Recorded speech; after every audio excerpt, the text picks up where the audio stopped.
Vitamin Water Zero Sugar has great taste, zero BS, and obviously zero sugar. For those with zero room in their calendar, zero patience for slow walkers, those who get 0 hours of sleep on a Saturday night,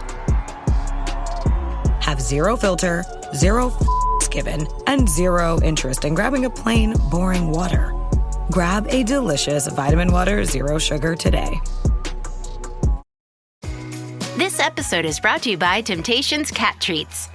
Your cat will come running for the perfectly irresistible Temptations Creamy Puree and Temptations Lickable Spoon Cat Treats. The best time to feed lickable cat treats to your cat is anytime. Feed by hand for a playful moment, in a bowl for a creamy treat, or as a topper to make mealtime fun. Visit temptationstreats.com to learn more.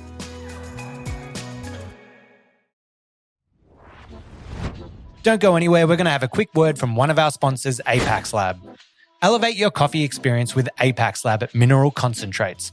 Apex Lab's precision-engineered formulas, including tonic, jam, and lilac, are designed to enhance the coffee's natural flavors. Not going to change it, it's just going to enhance it. It's going to bring out the vibrant acidity, the rich sweetness, or if you use lilac, it might bring out those delicate floral notes that you've been looking for. Trusted by world-class cafes and even barista champions, Apex Lab helps you unlock your coffee's full potential. Discover more at apexlab.com. Wait, where was that again, Sonam? The internet. Oh, okay. Thought I was going to say the website. Thanks. Today's episode is brought to you by our amazing sponsors at Eco Barista. The reason I sound like this is because they got massages at our stand at Mice, and so I'm getting a massage while recording this message for you. They're the best sponsor of the pod that we could have had. They have the best eco products. This probably sounds really pornographic, but it's not. I'm just getting a massage. They have the best eco-friendly coffee products. They got coffee bags that you can design yourself. They got cups. They got iced coffee cups. They got everything you need. So make sure to support them because they support us. Head to ecobarista.com.au and get 15% off your first purchase when you sign up. Oh, mama, that's good. We're on, baby. Oh, we're back, baby. He's back. We back, baby. The golden boy himself.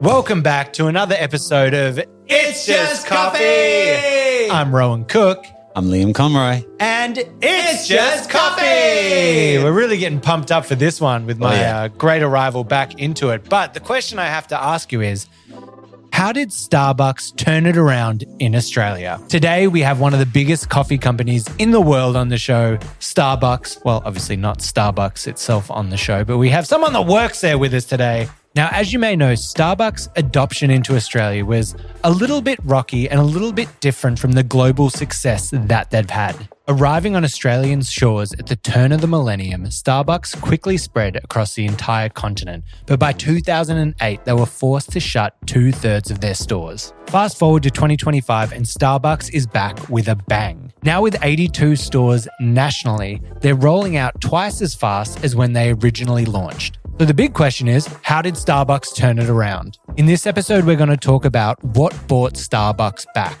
Think of it as a personal playbook for winning your market. Whether you run a cafe, manage a team, or just want to sharpen your hospitality edge. We'll tackle all the big questions like what defines exceptional service, how crucial is the ordering experience, and which marketing moves change the entire game. And why is Starbucks suddenly exploding across Australia? Here to help us understand Starbucks' journey is Nick Casey, who is the Marketing and Communication Manager of Starbucks Australia. Welcome to the show, Nick. G'day. That was such a lax, cool kind of fanfare coming in. G'day. I'm here. I'm here. Thank you so much for joining us. I have to say, I'm excited. This is my first pod back in what, like a month, 2 months, something like that? It's been too long, Ro. We've missed you. It's been too long. I didn't know if I was going to say this on the pod, but I feel like, hey, it's my personal story, so I should just say it. I just had a little baby. Yay! Congratulations. Thank you. I've got a little... That's their name. Yeah, that's why I put it Their there. name is. You have to just shout that out there. Goo Goo Gaga. Yeah, Goo Goo Gaga. No, they're 5 weeks old. Man, what a journey! It's so special. I love doing it. The exclusive has happened. The Straight off exclusive is the having bat. it. Well, I kind of wanted to bring it up as well because I'm planning of having Tanner Colson on the pod, who's social media, coffee influence extraordinaire, millions and millions of followers. He also recently had a kid, so I thought that could be a great pod for us to have to kind of chat about us doing what we're doing and balancing that life of being a dad as well. But that's not what we're here to talk about. We're here to talk about Starbucks. So first off, Nick, can you just give us a bit of a brief rundown of you being at Starbucks, what the people need to know? Sure. So I'm the marketing communications manager for Starbucks Australia, like you mentioned. We call all of our staff partners. So I would typically introduce myself by saying I'm a 4-year partner.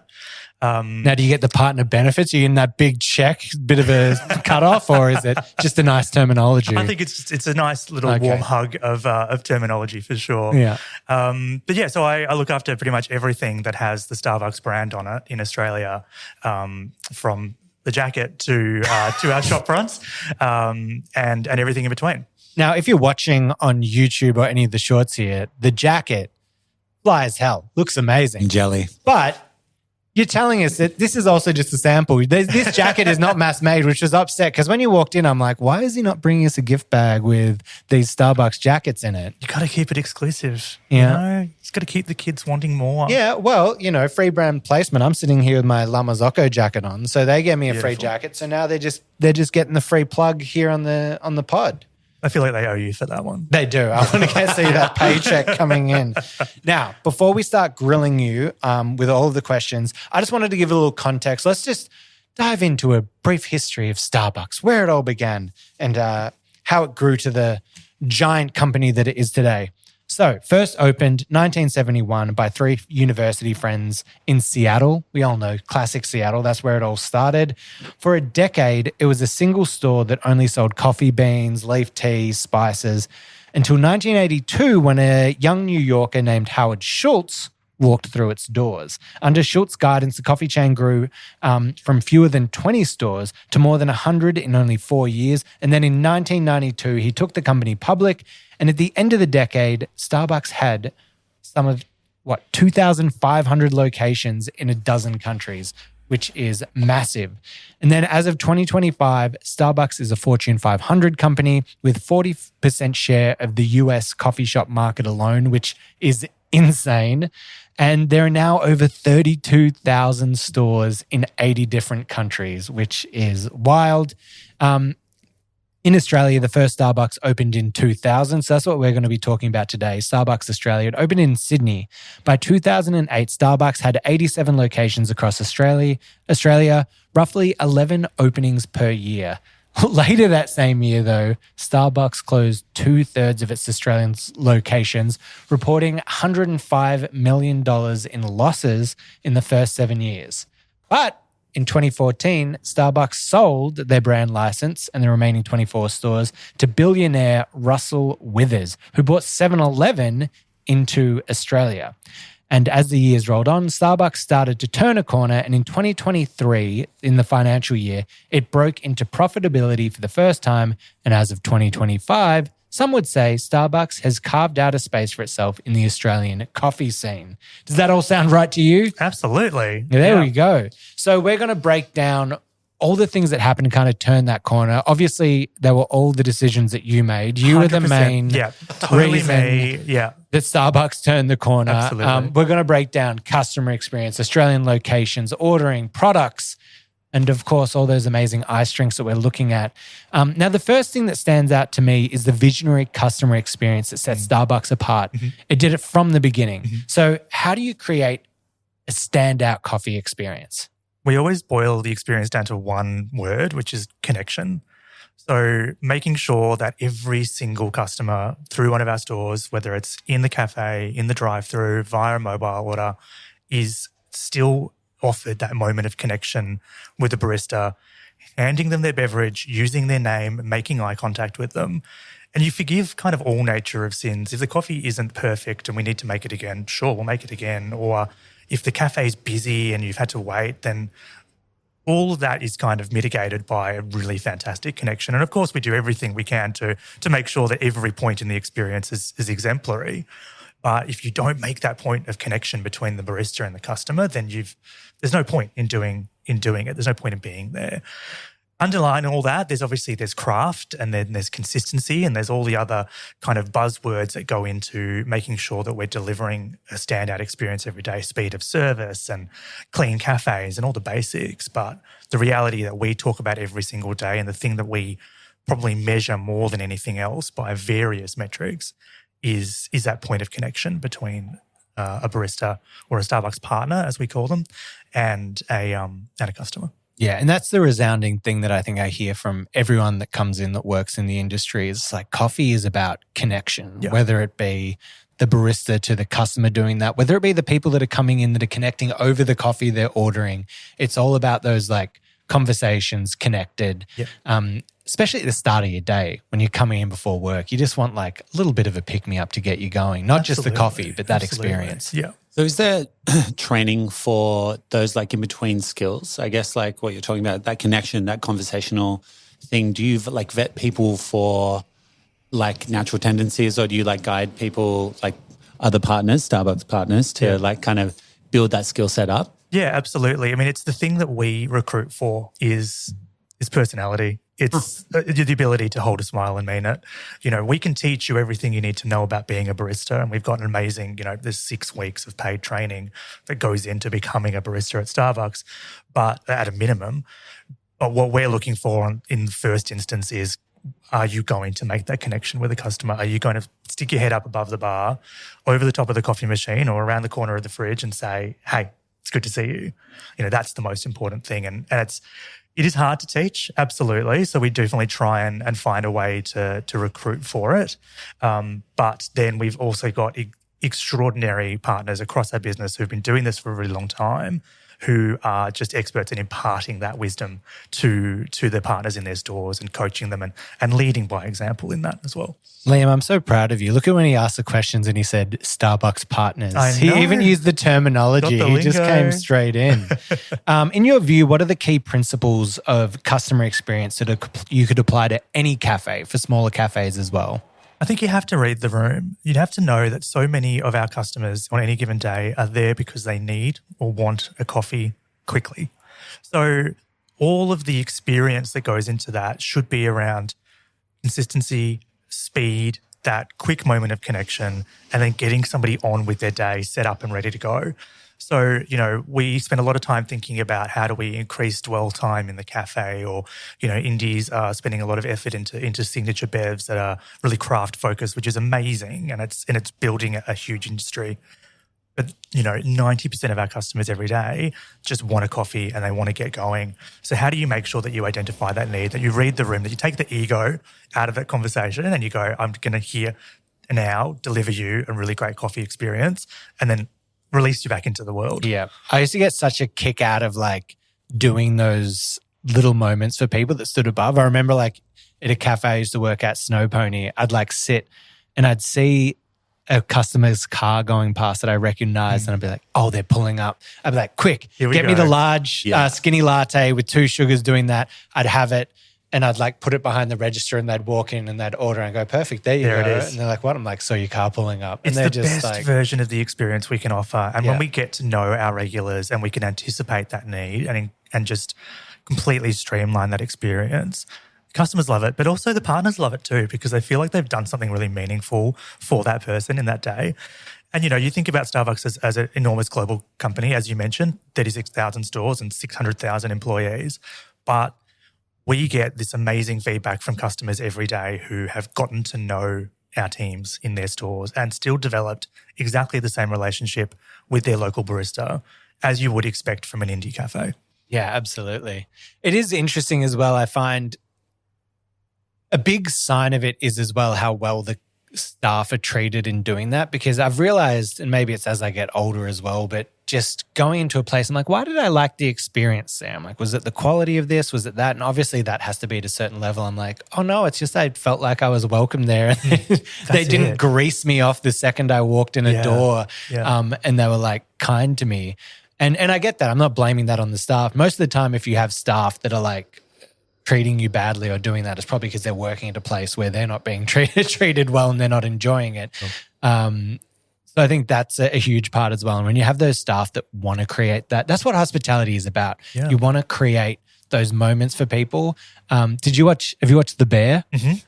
Have you watched The Bear? Yeah. Season 2, I've never had such a big smile on my face. And when Cousin is finally works at the fine dining restaurant, he's like, oh my God, he's like, oh my God, I'm getting it. I am understanding. And what is it? Is it a hot dog or deep dish pizza? It's a deep dish pizza. Yeah. The table are there like, oh, we've only been in Chicago, but we didn't have a chance to get a deep dish pizza. The staff over here, he's like, they go out and get one. He's like, let me take it to the table. In the fine dining restaurant, they bring it out and the table lose their mind. And that's what hospitality is about, like that moment. And then when he's driving home, with Taylor Swift, like his daughter's or whatever his favorite song, and he's like singing it as he drives down. Like that's what hospitality is about, like those moments. Absolutely. I'm just smiling so much thinking about it. Goosebumps. What a moment. My gosh. If you haven't watched The Bear and you're a food person or a hospitality person, watch it. Fight past. Some of it's anxiety inducing at the start. Some of it's too close to home, but there's so much heart in it. Oh my God, it's so good. Before we jump on, I actually, it's quite interesting, like talking about connection and about kind of also in the same conversation, speed of service. It's like I would go to Starbucks because I want that, like the quickest coffee I could. You know, you go online, I want that one. It's like bang, I'm catching a like airplane, or I'm like, you know, it's all about speed, but then also prioritizing connection and wanting to like, you've got even less time, you know what I mean? You've like built into Starbucks, like efficiency. Mm-hmm. So the window to actually connect with the customer is like even smaller than like a normal one. Absolutely it is. But, you know, it should never be a barrier to doing it. You know, it should never it's not a negotiable, right? So no matter how busy you are or how fast your turnaround needs to be, there still has to be that moment where, and that's part of the, you know, the famous kind of, you know, the cup marking, right? Where we write your name on the cup, and we used to write the full order on the cup, and most of that's on a label now, but that is there for a reason. So not just so it doesn't get lost in the shuffle, but so that we can use your name and we can make eye contact with you and we can hand off that beverage to you. We actually call the handoff area at the end of our bar the connection plane. So that's the point at which that connection needs to occur. And even if you're a mobile customer and you've not interacted with a partner up until that point of your collection, that still needs to happen. We talk about speed of service in the context of drive-through probably more than we do in the cafe itself, because that cafe experience should be founded on making that point with the customer. Do you reckon you guys have less lenience from the customers than like a local coffee shop? Because I reckon there'd definitely be a part of like when you're in a local shop, sometimes you can just see that there's a rush. The staff are running around like headless chooks. You're like, oh, the poor buggers. Like, oh my God, the poor things. But I feel like in a Starbucks, there's less lenience. Like people are like, look, I think customers are pretty generous. You know, we've just opened our first 4 stores over in WA in the last 6 months, and they are doing insane numbers, busier than any stores in the network by, you know, double, triple the kind of daily transactions.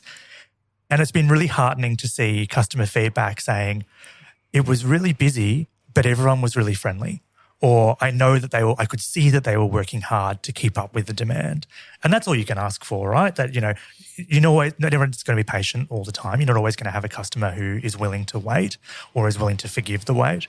But as long as you can, again, smile, greet, acknowledge someone as they come in the door, make sure that moment of connection is delivered, then again, you forgive everything that happens in between those points. Yeah, absolutely. That's interesting that you've opened up now in WA because you've got over 80 stores across Australia, with the majority being Queensland and New South Wales, I think with like 27 stores. Yeah, it's pretty evenly split across the eastern seaboard. Yeah, across those markets. How do you ensure that shops pop up where people are wanting them? Like, what is the thought process for where you're opening these shops? You just said you're opening in WA and it's blowing up. Like, obviously you're not just throwing a dart at a map. Like, what is the thought process that goes on here? Most of our network growth at the moment is focused around drive-through. It is obviously something that was really beneficial to the business during the pandemic in that we could continue to trade in a lot of locations where we wouldn't otherwise be able to open a cafe. And so the growth strategy now is investing really heavily into that channel. And so for that, we kind of look at the infill. We're looking at where there isn't a large amount of other, especially indie and specialty locations. We're not popping up on your high street. We're not opening here in Fitzroy or in Richmond or in South Yarra. We are thinking about the places where customers are coming from or moving through in their daily routines. So we have a lot of kind of commuter-based locations. We typically try to locate a drive-through store on an inbound traffic lane so that we are capturing that morning commute really efficiently. And that does, it forms a majority of the trade in those drive-through stores is that kind of early day. Most of their stores open about 5 a.m. But then you also get an amazing cohort of customers that come in the evening to just hang out. And look at the western suburbs here in Melbourne or in Sydney, and you get a lot of communities who are, we've got stores obviously in like Werribee, and St Albans opens this week, and you've got communities that are coming in who might be breaking fast, and so they're coming in, after sunset, or you've got hospo workers or frontline workers who are swinging by on their way home from a shift. So it's about being in a place that's really convenient to capture that traffic as it passes through and create an experience that is a bit of a beacon. Our logo is called the siren, and we can get into what a siren is, but the idea is that we're following the siren's call, right? You've got this big green beacon of hope on the horizon. You go, oh, great, I can get a coffee on my way home. Starbucks is still open. So that's kind of the big strategy at the moment, is being in those places. And that's, extending now into suburban fringe and into kind of light regional. We just opened our first store in Geelong, our second store in Toowoomba. So those kind of locations where there is not necessarily a huge culture that we're at risk of, steamrolling, because we definitely don't want to put any indies out of business. It's just about making sure that we're offering something else in those places. That's so interesting, because we've definitely talked about it on the pod, especially when we were over in Dubai, traveling around. Like, this idea that Australian coffee shops close at like 2, 3 p.m. is so different from other global markets and how they do it. And also in Australia, with being such a melting pot of cultures, there are so many communities that don't drink, that aren't going out for a bar for a catch-up, that need somewhere just to go and hang out. And also just with alcohol consumption probably dropping overall, especially with like younger demographics, it makes sense that there's somewhere to kind of go and, again, connect as you do that.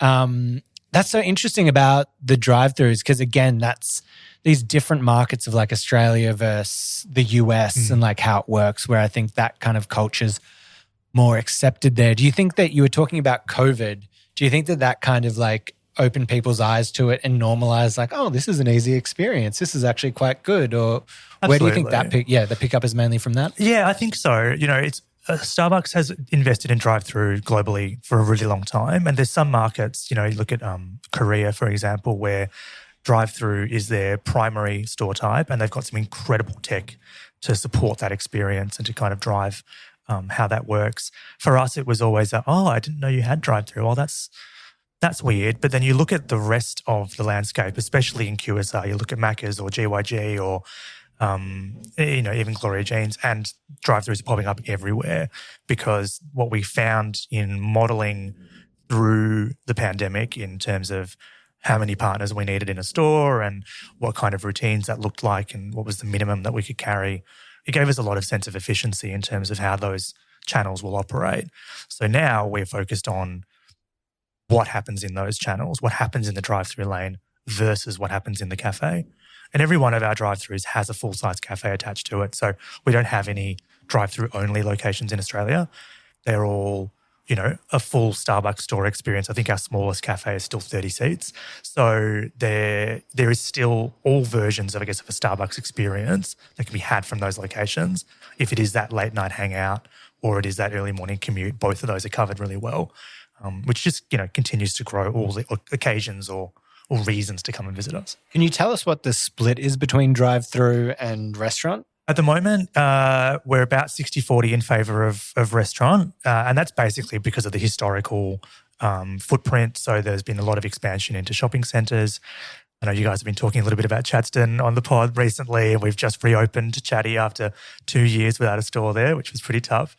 And obviously a lot of CBD locations, and they're kind of the ones that are marked from the first version of Starbucks in Australia.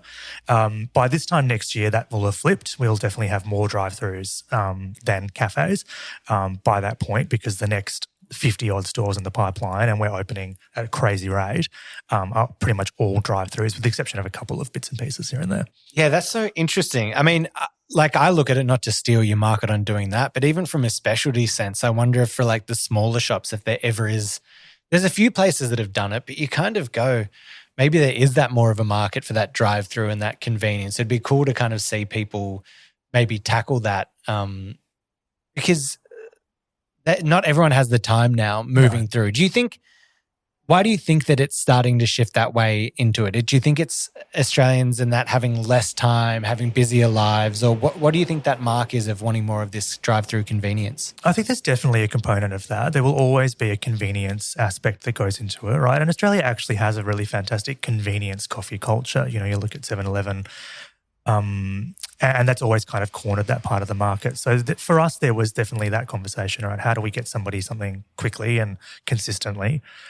And then I think there's a bit of a novelty factor still, which is a really weird thing. Like that we're 20 years in the market, 25 years in the market, and we're still kind of exploring that novelty. I don't know if you guys remember when Krispy Kreme opened their first store in Australia, and it was a drive-through. And you know what the worst part of that was? It was so busy. I didn't go, but my brother was like, I'm going to go. But once you got in the drive-through line, you couldn't get out. You're stuck there. And so he got there, and then it was an hour and 45-minute wait, and he couldn't get his car. Like, he can't move out. Like, that's how busy it was. Yeah. And he was just stuck there. But sorry, go on. But I think that novelty factor still exists to an extent, and certainly boys the first few days of trade. I was over in WA for our second store opening over there late last year, and at certain points in the day, the queue in the drive-through was up to 2 hours long. Whoa. And we would not be turning people away, but we'd be, having a conversation with them as they pulled into the car park, being like, hey guys, just so you know. And they're like, we don't care. We're just really excited that you're here. And it's more comfortable sitting in my car than standing out on the street. So I'll do that. I've got a podcast. I'm like, cool, here's a copy of the menu. Download the app while you're waiting. Read the menu. Give us an idea of what you want. I'll come back and check on you. Here's a bottle of water. This is Starbucks in WA. In WA, yeah. Oh my God. People just chilling. How long were they waiting? 2 hours. Yeah. No way. Yeah. And they were just content. Yeah, and it's our store team are doing everything they can to churn through those orders. It's just that's how many people wanted to come and see us. That's how popular we were. So. I remember being in the States. I know we're going Australian centric, but I remember being in the States and like a few of the other drive-through chains, and seeing workers actually in the driveways to chat to you and to give you menus and to make that to have you ready and prepared and everything. Yeah, it's a really great experience, and it was. A lot of the time it was me doing it and, standing in 40-degree heat in the middle of WA, running out with a bottle of water and a handout menu and just having a chat to a customer. Because if you make that connection point, again, like I was saying before, early enough in the journey, then they forgive the wait.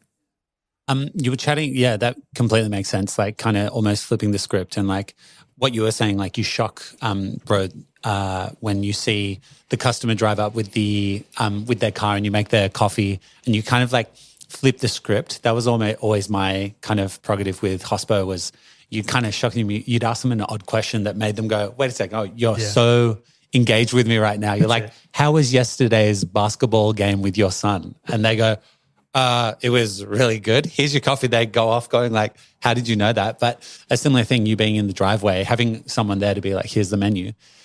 You were saying how like Korea is very forward tech-wise.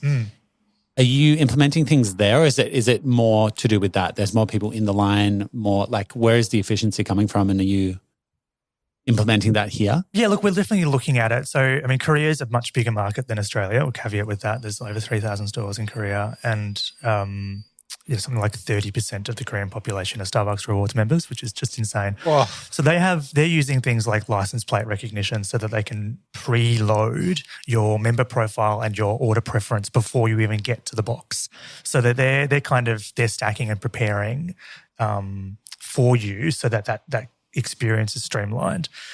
The challenge is obviously that there is some degree of depersonalization that can come with that. We talk about it. We talk about knowing your order and knowing what you want. We call it personalization, and that is absolutely it. But what we want to still make sure is that the partner has that point where they can remember you from yesterday and ask you about the basketball game, as well as being really efficient. So there's always going to be a balancing act there. The tech in Australia is absolutely there, and there's definitely some QSRs that are looking at it at the moment. Like I know Macca's are exploring things like license plates or facial recognition tech in the drive-through.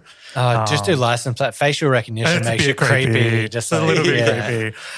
We're probably not quite there yet. For us, the optimization comes through what's the actual offer in the drive-through. So, we have a huge menu. We have a really wide assortment of products. What is the thing that's getting ordered the most frequently in the drive-through? And you can think about that in terms of time of day, or even look at things like weather reactivity.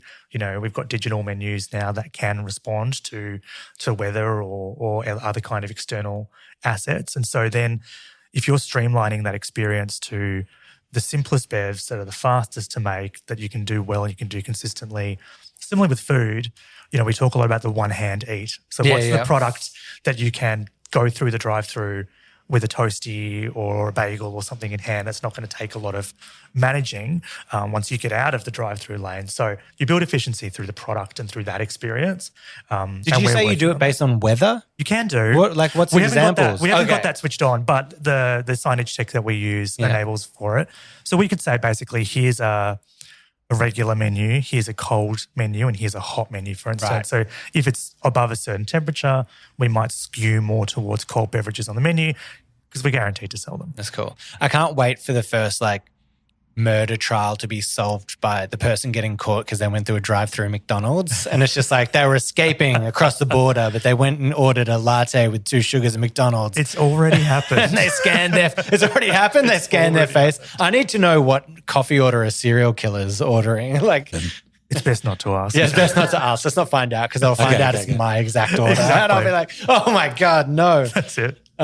With the drive-through thing, I feel like here in like you were saying, the one-hand eat or the one-hand drink in the morning, the commute for me, literally this morning, I was like, I don't have a spoon, no breakfast for me. But I have, we've got keep cups. We've got these on vessels that we take all of our coffee with. How do you kind of integrate that into drive-through things? Because for me, I'm I always, when I was in the States, I actually love Starbucks designs. It's like a swooped lid. Yeah, the strawless lid. Yeah. Oh, they're so good. I love them. But if I'm driving through and I've got all my my go-to cups and things, how do you kind of deal with that? That I feel like even in a walk-in cafe, that can sometimes get a bit iffy. Look, we absolutely encourage it, and we'll give you a discount if you bring your own cup. It doesn't have to be a Starbucks. Oh, really? Cup. How Bring much? Your own vessel, you get 50 cents off your bev. Doesn't matter what size the drink is. That's awesome. And we'll always make the bev. We'll charge you for the size below the size of your cup. So if you come with a big cup, we're not going to charge you too much. In the drive-thru, it's a little tricky, but we do absolutely accept it. You just have to let us know. Just tell us at the speaker box, hey, I've got my own cup. It will slow down maybe the transaction ever so slightly because we might either, depending, we might decant it or we might make it, hopefully we'll make it fresh for you in your cup. But, there should not be any barrier to that experience. It's a sustainability exercise, number one, but it's also another point of connection where you, especially in the car, right? You've got that mug that fits your cup holder perfectly and it's your go-to. You carry it with you everywhere. It always stinks at the end of the day because you left the milky coffee in the car. But that is that's what you want to use and that's what you feel comfortable about. Then great. Well, you shouldn't get in the way of that. Through the pandemic, there was a couple of different ways to manage that. You'd see videos of us holding a mug out the window that you could put your cup in so we could handle your cup without touching it. We don't need to do that anymore as much, but there was a whole bunch of protocols that we developed globally to be able to continue to support that because, bringing your own cup, I think people got into it with the rise of Keep Cup as a brand and then Frank Green and all these other brands kind of came along. And then I think people just kind of forgot about it because COVID definitely COVID got in the way Yeah. of it for sure, and there was restrictions around it. But now it's back on. We're like, bring it on, bring your cup, let's do it. I remember it's such a wild shift culturally. I remember back in the early Keep Cup days before the pandemic, I remember being in a cafe, I'd honestly get like a dirty look if you didn't have your own cup. If you were like that, It was like people were like, ugh, like it was such a thing. And now it's like, it's getting better, but it's definitely got a ways to go, I think. Yeah. And look, there's legislations now obviously around the types of disposable cups that we can have. So for instance, in WA, we have a different type of cup because it has to be made out of certain materials that are compostable. We don't have plastic cold cups in WA, for instance, as a result of that. Everything's in paper. And so there is a point, I guess, at which the experience of that beverage will change. The flavour will change. The way it cools will change. So, if you have a preferred experience or you know that your coffee is going to stay hotter longer because you take a long time to drink it. I mean, I famously take 6 or 7 hours to drink a coffee sometimes, just languish on my desk.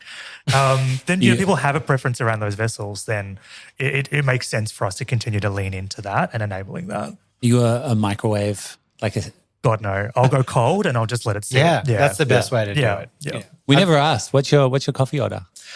I am a filter drinker pretty much exclusively. Yeah, in the office, it's typically whatever we have.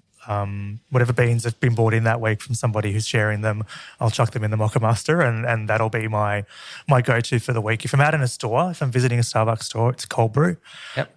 We have a really fantastic cold brew. It's 20 hours and it's really smooth and really delicious. So that's typically my go-to if I'm not sampling something else that's on the menu at the time. Sampling. Do you guys sample much? Heaps. One of the benefits of being in the marketing team is that we're basically attached to the hip to our product team. So we do a huge amount of sampling of, limited time beverages or promotional beverages that we might want to develop, but also all of our whole bean coffee. So we have a big retail business. Obviously, we sell a lot of coffee for home, and every couple of months there's something new in that assortment. There's a new single origin, or there's a new blend, and we are constantly sampling and talking about that. We have a really awesome culture of sampling and trying new coffee. And we were talking about this before we started recording about how we center a lot of our experience especially in our office, but also in our stores around coffee tasting and coffee sampling. If you walk into our office in Collingwood, the first thing that you'll see is the coffee flavour wheel etched into the top of a circular table, which is kind of the centrepiece for when we talk about coffee every day. So there's no excuse to not have the vocabulary. Some people say, oh, it just tastes like coffee. There's someone who doesn't necessarily work with product every day. They might be in finance or another part of the business and they're like, it just tastes like coffee. It's like, go to the wheel, go and find a word, go and find an adjective and come back and tell me. Because we do want everybody in the business to have that same vocabulary around sensory, to be able to speak to that experience. And that goes all the way down to our stores. When I first joined the business, I spent a couple of days out in store, and we do this with everyone who works in our support centre. We push you out into a store for a few days.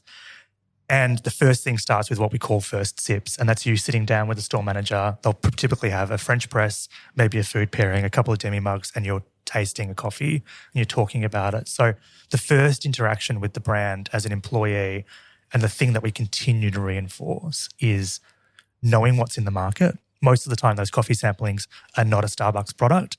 It's us trying indie roasters from all over the country or all over the world. Someone travels overseas or visits another Starbucks in another market and brings something back. We're trying that. And sometimes they'll have 3 or 4 of those in a week in the office because someone's come in with something and gone, hey, you guys should try this. It's really great. Every week? Every week, yeah. That's pretty impressive. Yeah. I mean, I feel like people on the outside, this is kind of a nice eye-opening thing for us. Obviously, you're a giant company, so there's certain stigmas that come with that. But I would say that Starbucks is kind of viewed as a giant company and not anyone that actually cares about coffee. So that's actually interesting that, not only your own coffee, but you're going outside to independent roasters and that and trying it. How do you use that to inform decisions that you're making in the business?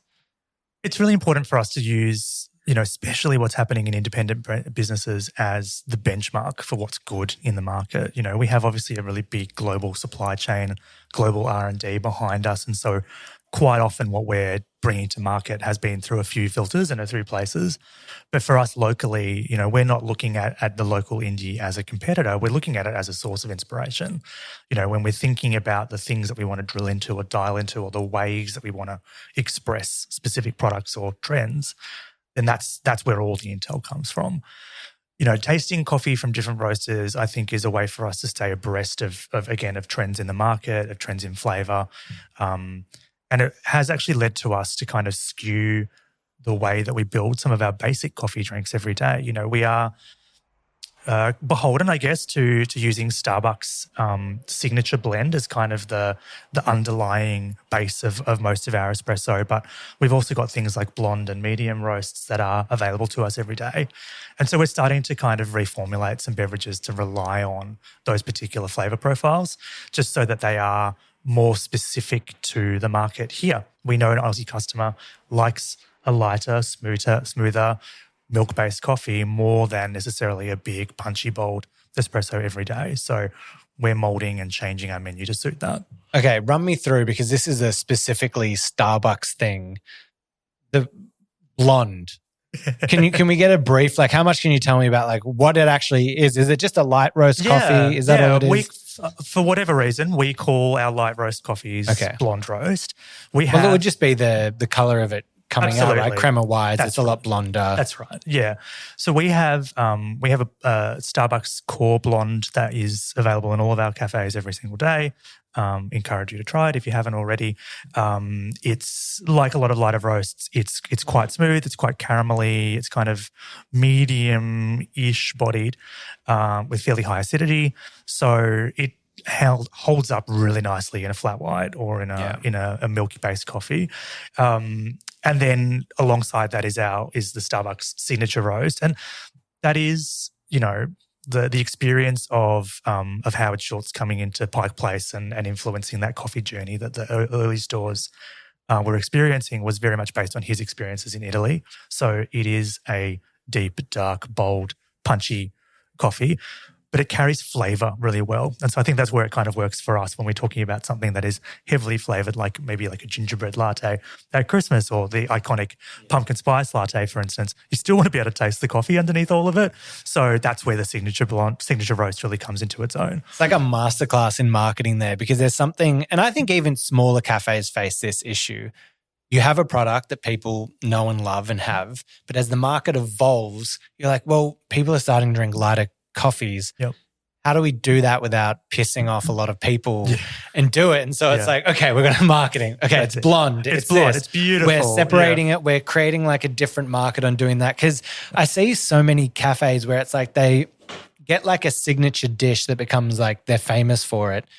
But then like 4 years on, they're still having to crank out that dish, because if they take it off the menu, people will revolt and go nuts. But also it doesn't allow them to evolve, or they have to find smart ways to try to evolve and bring in a different experience as they do that. And speaking of following trends, if you're talking on that, Starbucks made the flat white famous globally, but now Starbucks Australia is adding the magic to the menu. Can you tell us about that? Yeah, super excited. We need the sound. Yeah, I got you. Baby name. There it is. Look, for us, the core of what we do every day is espresso-based beverages, right? We sell more lattes and flat whites and caps than anything else in the business, regardless of what you might see, in terms of conversations about the brand, or when we go crazy talking about, again, pumpkin spice or Christmas beverages. We sell an absolute ton of lattes every day. We spend a lot of time with our partners, our baristas in store, making sure that they have a really good handle on what's the difference between a flat white, a latte, and a cap. What's the aeration time? How much head are we talking about? And they do a really great job of that. We benchmark that really consistently. So we are in the detail all the time. And I guess people might not understand that about us. Like, what we pride ourselves on every single day is doing a really good latte. That should be the absolute basis of what we do. The magic is a really lovely evolution of that. And exactly as you were saying, Rowan, it's that idea of how do you get better at the thing that you're already famous at? And so for us, we looked at the blonde and we looked at the sales of a flat white and a latte and went, okay, well, here's a no-brainer. We tried to make a magic with the signature roast, and we're like, this is punchy. This is a lot going on. It felt a bit intense. And then we made it with blonde ristretto shots, and it was suddenly the smoothest, creamiest, most awesome drinking ever. And so we kind of went, if most of our customers, the majority of what we sell is a latte, and the majority of those is a tall size, which is our second size in a rack of 4, it's 12 ounces. It's a big coffee still. It's a lot of milk. A lot of milk. So for a customer who's not necessarily ready to downgrade all the way to a piccolo, what's that nice sweet spot in the middle for that flat white or that latte customer? So the magic just makes sense in that space. It's also a chance for our baristas to flex every single day, that they know what they're doing and they can show off a little bit, which is really cool because they don't necessarily always get to do that when they're pumping out, flat white up to flat white. So if you can stop and do that kind of perfect pour, it's a trick because we don't have the right cup size for it. So you're pouring a cup to, the milk to a certain point in the cup, and you're making sure that the shots are, it's a chance for us to reset some training and some expectation around that craft as well. So we can make sure that, a 20, 25-year partner who's been doing this for a really long time, and we have them in the business, is still staying really dialed into the truth of coffee, and a chance for customers to try the blonde as well, or try tasting Starbucks coffee beyond a flavoured beverage. Yeah, that's so cool. Because, I guess a cortado is kind of similar to that piccolo, but I feel like the US market kind of has that. Maybe a cortado is a little bit bigger, or they have that kind of stepping ground between it, whereas a piccolo is just all of a sudden this like giant drop in size. That's it. Coffee. So that's kind of like a nice middle ground that works well there. Interesting, like for me with Starbucks, it's like you order a flat white and they go, what size? With a magic, is it like just a stock size? Like it's just as it comes? The magic as it comes. Yeah, nice. Yeah, as it's intended to be. Yeah. And, we're being really serious about it. We're not making a Starbucks version of the magic. We're not calling it something other than that. We're not calling it the Melbourne magic or anything like that. We just went, how do we get that thing that we all actually drink ourselves on the menu? Because our partners are drinking it in store. Customers are ordering it already. So let's just make it part of the core offer. Yeah. And it's crazy that like literally the flat white is now globally known. I lived in the States for a while, like from that. But I'm here to say definitively the flat white is an Australian invention. It's not a New Zealand invention. I know there's a lot of debate, but it was created by Alan Preston. There were Italian farmers up in Queensland, and they were used to having their coffee just kind of like mocha pot with milk added to it so it was flat. So when they were getting espressos, they were asking for it to be made flat with no foam, and that's where the flat white was born. And if you don't believe me, the first recorded the first listing of it was on a menu for Moore's Espresso Bar in Sydney in the 80s. That's the first one. The flat white is Australian. Absolutely. And look, Starbucks will lay claim for taking it to the rest of the world. Yeah, taking it and it did. If Starbucks did take it to the rest of the world. Actually, about the flat white in Starbucks parlance, and this is possibly part of I wouldn't say it's a contributor, but I guess it's emblematic of the journey that the brand took in Australia before we changed ownership, was that when Starbucks across the Asia Pacific market adopted the flat white, they changed the formula slightly from, I think, maybe what was originally intended, and it came out really milky. The ratio of shots to milk was just way off. So when we did a bit of a reset when we changed ownership, we actually increased the ratios of espresso in all of our coffee beverages, but the flat white was the real kind of significant point where we went, actually, you know what, by default, it needs to be at least 2 shots. Yep. Otherwise, it's just insipid. And I know that because when I first started creating content online, I was talking about the differences of drinks, and I was like, flat white, single shot, less foam. And just the internet is just like, all the Starbucks employees, it's like, a flat white's a double shot, a flat white's a double shot. Absolutely. I'm like, it was never a double shot. That's you guys have changed it. Now I'm getting yelled at and told what a flat white is by some American Starbucks employee. I mean, we invented it. If you're getting a 12-ounce coffee, then you're going to want it 2 shots. Yeah. Otherwise, it's just nothing. And as well, I feel like a lot of cafes are now moving into that like more double shots and like that kind of thing in a lot of their coffees anyway. So I think that whole kind of world is starting to shift anyway. Now, one of the interesting things coming out from the American market to the Australians, I didn't know whether this is like one of the reasons why Starbucks had a rocky approach when it first entered, but just different styles of drinks, so much customization, so many different things. When Australians, we were just mainly espresso drinkers and we would just have flat whites, lattes, long blacks, whatever it is. Do you think that was some of the issue coming in when Starbucks first launched, and how have you approached it now, being successful with that level of customizations and hitting that Australian audience in the right way? Yeah, I think it's a double whammy. There's a little bit of perception, I guess, about what Starbucks was when we first launched in Australia. And, like you said before, we came to Australia in 2000, and there was the height of American media, using Starbucks or versions of Starbucks as kind of the cornerstone of what coffee and what consumption looked like in those marketplaces, right?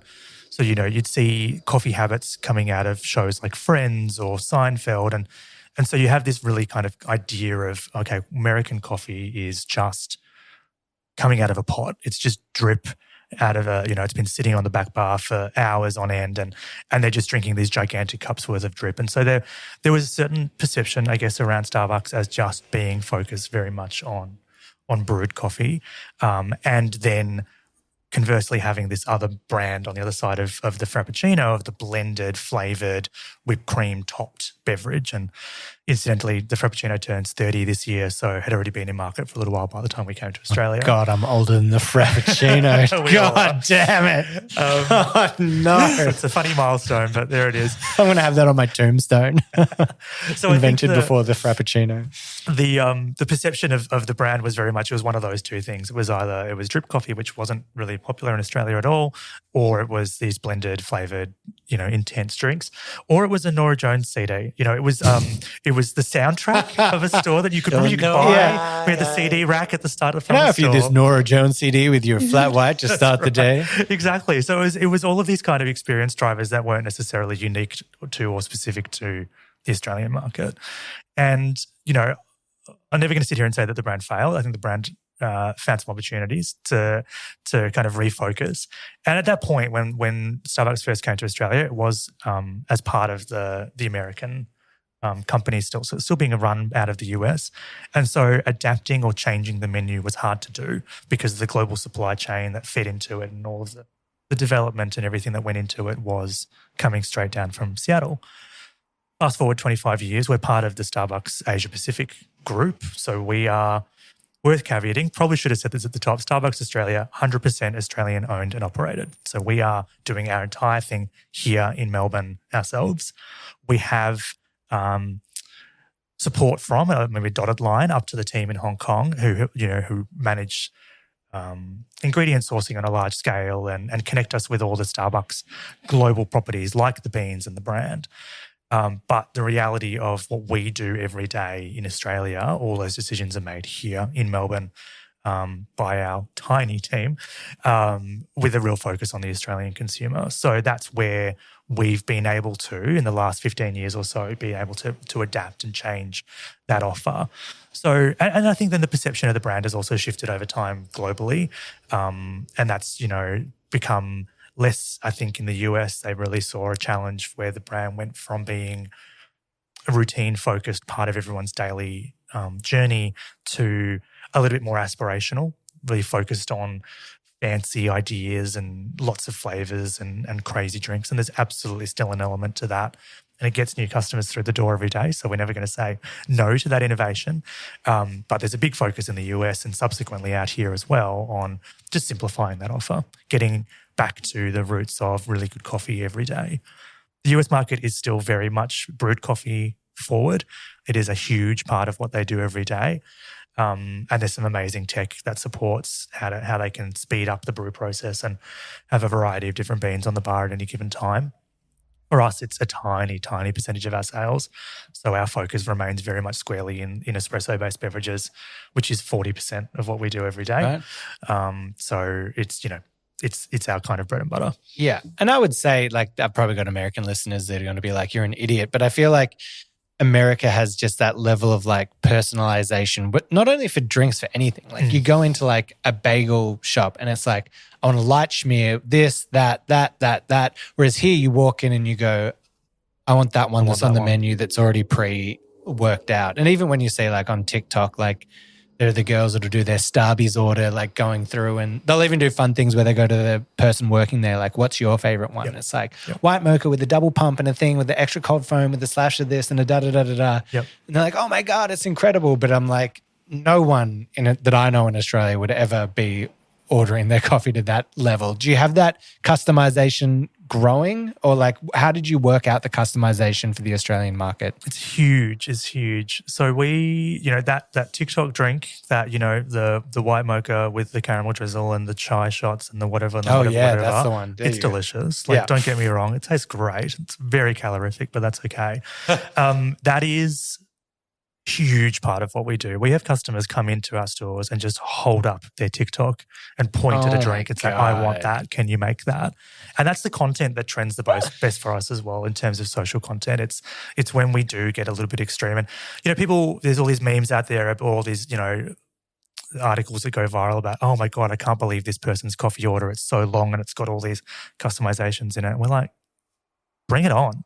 Like, we're not here to judge what you want to put in your coffee. If you want a flat white with nothing in it, great.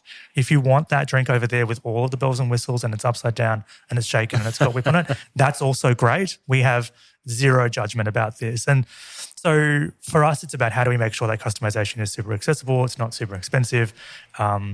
There is an expectation, I think, in the Australian market. It's starting to shift with the rise of tea, especially with tea brands coming out of, Taiwan and Hong Kong and Japan, which do offer a huge amount of customization in terms of like, I want light ice and I want no sweetener and I want extra pearls and all that kind of thing. So there is a cohort of our customer that's very savvy to ordering that way, and we have to keep up with that. Right. But that's where things like the mobile app really come into handy, because you can build that experience into that journey so that when you're in the cafe, it's a little bit less intimidating to try and articulate that. Easier through an app. And I was going to ask, what's the adoption like of that here? Because I know when I was in the States, it'd be like 90% of the people already had their coffee being ordered before they're walking in through an in-app thing. Is that starting to kind of come into the Australian market as well? Yeah, look, we've only had mobile ordering in Australia for 2 years now, so it is a relatively kind of juvenile thing for us. The entire menu is on there, and you have the ability to save. This is my favorite feature. You can save your favorite beverage. So if you've got a beverage that's got a heap of customizations or you just can't be bothered pumping it in every single time, you can just save it as a favorite. We've got a reorder button on the home screen, so you can just hit that straight away. Same store, same time, same beverage, which is really, really cool. So at the moment, it's sitting at about 15% of our sales are happening through the mobile channel. Some stores transact a heck of a lot higher in mobile. Our CBD stores, especially, you look at, here in Melbourne Central, has our highest rate of MOP or mobile ordering in the country. And that's because of the proximity to RMIT, right? The uni's right across the road. We see that similarly in a couple of other markets around the country where there's a uni or a big kind of corporate hub or something like that that'll drive that adoption. In a drive-through, not necessarily as popular because you're already kind of delivering on speed of service through the lane. That being said, you can schedule an order up to 2 hours ahead with us. So if you wanted to do that before you left the house, because typically you drive past the store at this time every day, then we're intercepting that journey as well. So it is absolutely growing. It's and like I said, there are some markets, especially like Korea and Japan, where it is a really big part of their everyday. We don't necessarily have a target in mind of where we want it to get to. I think there's a bit of an idea of what a logical ceiling might look like in terms of if we get past this point, we're kind of no longer having a great experience. And, you go into some other retail brands or QSR brands at the moment and all of the ordering happens on a screen and you're not interacting with a person at all. And we definitely don't want that to be the norm for us. We want, again, connection and speaking to a barista and getting a recommendation or hearing about someone's day to be still central to that experience. And so we have to balance how much of that happens digitally. On the flip side, from a business perspective, you save on labor, because you're not actually having to go through the process of going to the till and placing an order, and you can skip the queue. So there are cost efficiencies and kind of margin upsides, I guess, to both. Yeah, it's a full convenience thing. It's a different need that certain people want from it, right? Some people just want the convenience. I was kind of analysing it we were in the hospital for a little while after the pregnancy, and I had my first Guzman and Gomez experience. Yeah. Welcome to the fray, baby. But you could see how much work that they want more people to use the app and to cut down on that time. And they've got the offer of getting a free burrito if you sign up to the app. So they're having to incentivize it so much to get people on there. But then you can see once you do use it once, you're because we were across the road in the hospital, You just go on the app, same thing. You have it there. You're like beep, beep, beep. And then it's ready at a window when you walk across. So you're like, oh, I'm not stuck in this place for long. I can quickly get out. So it's an interesting thing that Starbucks has a different model of like, we want to offer the convenience in doing that. But for the in-store, we still want to give that, especially being a cafe, I think, that kind of personal experience as well and making sure that you don't lose that. And yeah, there must be a lot of work had to put in like to get people for that adoption of using the app and that kind of thing. Not as much as you'd think, to be honest. Oh, really? It's actually been relatively straightforward, which has been great. And I think it has come down to those kind of key points around just removing the complexity. Do you have the entire order available to you there? Can you do something quick like saving a store or saving a favorite beverage? And so then it kind of becomes intuitive. Part of what we also did is we used the app as the loyalty card regardless of whether you're using it to order. So you're using the app. A regular customer is opening the app every time they're in the store anyway to scan their loyalty card. They can still scan a physical card if they want to, but most users will have their card on their app. So the app environment is in front of them every day. Yeah. And so if you've earned a free beverage or you've got a birthday reward or any of those kind of key loyalty drivers, that's all there in the palm of your hand. And you can choose to transact it through the till or you can do it mobile. For us, it's about meeting the customer where they are in any given day, right? And again, it comes down to that no judgment thing. It's like if you want to order on the mobile, come in with your headphones still on, with your, never look at anyone, never talk to anyone, that's fine. We totally get it.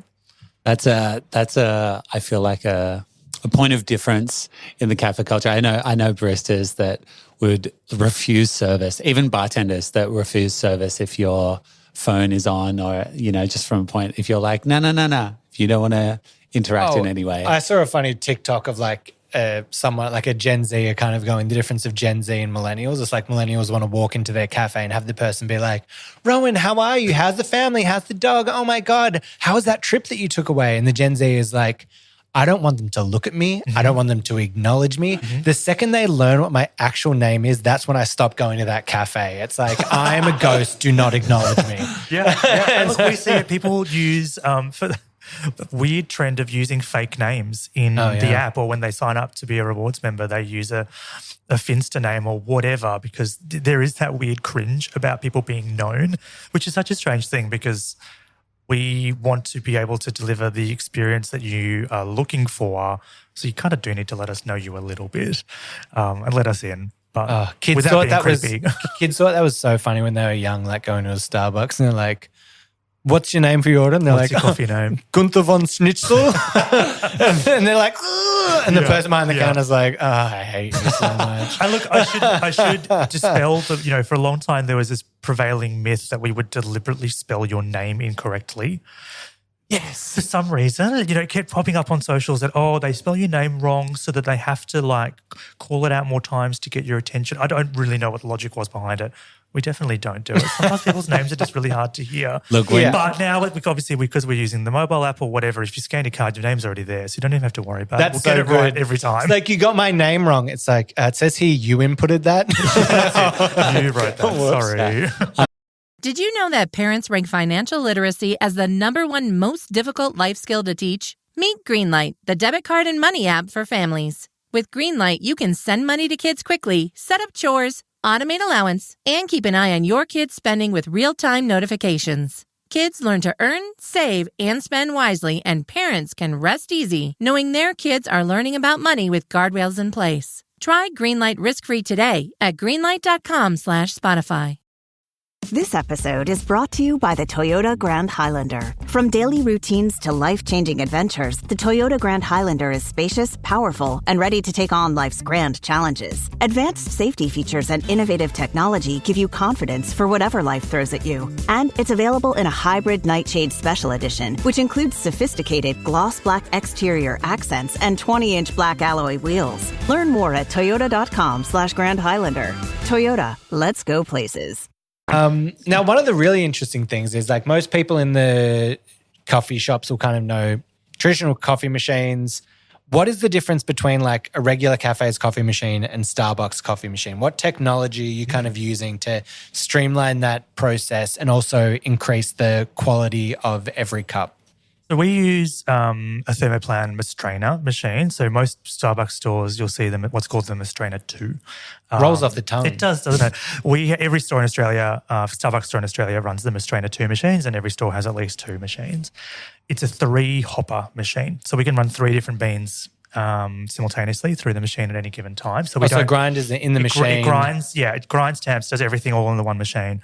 So what's really cool about that is that the machine is really precisely calibrated or pre-programmed to know the difference between the beans and the different hoppers, to adjust the grind size and to adjust the extraction time based on the different beans. So we will always have typically, our signature and our blonde, and most of the time a decaf in those 3 hoppers. Sometimes we might do a limited run on a single origin Colombian or an Ethiopian, and so that'll go into those, and we'll switch out the programming on the machine to make sure that dosage is always 100% correct. We calibrate the machines manually twice a day, so we have to do like shot run-throughs and cleaning cycles to make sure that they're working at kind of peak performance. And the Mastrena 2 actually has a little star that pops up to indicate a really good shot quality. And sometimes when it doesn't come up, we're like, far out, quickly run a calibration or switch to another machine so that we make sure that we always deliver. So if we don't get the star on that shot, we will not hand out that beverage. So what is the star measuring? The star is measuring what the, is it the flow rate, the time, how long it took? So you're like, hey, we know we want to be in a 25 to 30 second window or whatever. Right. And it's like the grind is in. Is it automatically adjusting the grind, or is the barista adjusting that grind setting as you go through? The machine is always calibrating the grind. We can't, because we want to try and maintain a degree of consistency, obviously, across the globe, we don't allow our baristas any kind of influence over the programming, so they can't break into it. Yeah. They can't change anything. It makes sense. It needs to be the same product. That's wherever right. you Look, go. We can't even either, so I couldn't really give you the specifics of what's happening underneath the hood. But when we're doing those calibration processes every couple of hours, we are timing all of the shots just to make sure that we're landing within the window that's expected for them. Wow, that's so cool. So you've got the 3 hoppers, it's running through, it's got all the recipes that are going in. What then happens steaming, making milk-wise? Yeah, so it's still a completely manual milk process if you want it to be. It has, all of the milk ones have thermostats in them, so they have an automatic cutoff. So when it hits 71 degrees typically, it will cut itself off. We can override or change the temperature for specific beverages. So there's 3 other preset temperatures on the machine, so we can make milk at 4 different temperies. Oh, just like very hot, extra hot. Totally. I think it's 54, 62, 71, 77. Yep. So if you come in and you order it extra hot, it is just the press of a button. And part of that safeguarding safety for our partners as well, because as you guys know, sometimes customers want their coffee blisteringly hot, and you can't quite understand why they would want to taste burnt milk, but that's fine, and you accommodate their preference. But there's a point at which it's no longer safe to handle that jug. Did this come through lawsuits that were like put against American Starbucks in the past, or is this just like? I hope this is just common sense. I feel like I hear all those like stories of like someone suing a coffee chain for $5 million because they spilt a hot coffee on themselves. Yeah, and look, it happens everywhere. You're trying to mitigate these kind of mistakes, but for us, it's about that. Again, it's about the consistency. So the reason that we use a semi-automated process, I guess, is to ensure that we are pumping out consistency time and time again. We can be fairly hands-off with the machines if we want to be. You can pop the milk pitcher down and walk away from it, but we typically encourage the partners to stay very close to the process. Obviously, you're still making the coffee from end to end, but it's about ensuring that shot quality is there, ensuring that microfoam is perfect. And again, like I said, we do calibration testing with our partners on their foam and on their steaming techniques as well, just to make sure that they're periodically getting, kind of held to a standard.